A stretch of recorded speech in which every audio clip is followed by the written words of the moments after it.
ముందుగా ఇక్కడికి వచ్చిన మా రవి అనే అభిమానులందరికీ welcome, thank you so much. Media మిత్రులకి అందరికీ హాయ్ అండి. మా హరీష్ శంకర్ గారికి sir, Bobby sir and Shiva నిర్వహణ సార్, మా ముఖ్యంగా మా తిరుమల కిషోర్ సార్, మిరాయి షూటింగ్ అప్పుడు చాలా చాలా క్లోజ్ అయిపోయారు నాకు.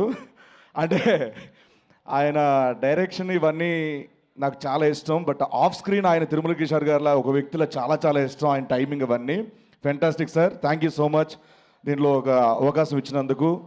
Thank you sir. ముఖ్యంగా నేను ఇండస్ట్రీలో ఇద్దరిని అన్నయ్య అన్నయ్య అని పిలుస్తాను. ఒకటి మెగాస్టార్ చిరంజీవి గారు, రెండు మా రవి అన్నయ్య. మిమ్మల్ని చూసి, మేము సినిమాలు చూసి ఇన్స్పైర్ అయ్యి వచ్చేవాళ్ళ. మీరందరూ మాకు ఒక ఎగ్జాంపుల్. కష్టపడితే ఎప్పటికైనా సక్సెస్ అవుతారు అని ఒక మార్క్ క్రియేట్ చేశారు. Thank you so much. మీరు ఇంకా ఇన్స్పైర్ చేస్తూనే ఉన్నారు. ఇలాంటి సినిమాలు హిట్లు సక్సెస్లు రావాలి మనస్ఫూర్తిగా. అంతకంటే ముఖ్యంగా ఆఫ్ స్క్రీన్లో ఆయన ఇన్స్పైర్ చేసేది ఏంటంటే హెల్త్, యాక్టివిటీ, వర్కౌట్. ఇవి ఎప్పుడు ప్రతి ఆర్టిస్ట్ని ఇన్స్పైర్ చేస్తూనే ఉంటారు. సో రీసెంట్గా చెప్పారని నేను చేస్తున్నాను workout. Thank you so much. And ఈ 13th జనవరి 13th భర్త మహాశైలకు విజ్ఞప్తి, కుటుంబ సమేతంగా అందరూ వెళ్ళి హ్యాపీగా నవ్వుకునే సినిమా. తప్పకుండా ఈ 13th సక్సెస్ ఇచ్చి మా రవి అన్నకి ఒక పుట్టినరోజు గిఫ్ట్ ఇస్తారని మనస్ఫూర్తిగా కోరుకుంటున్నాను. Thank you so much.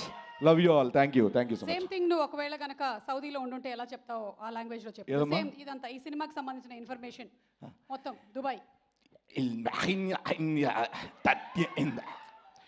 اللي حنا بحط ما هتلاقينا ابني أم بيحني كوميدي خيال دانس خيال طب خيال سنتيمنت خيال هيروينز على خيال بارفمس علي علي علي لي علينا علي ملح عيني علي بري حبيبي Habibi. Thank you so much.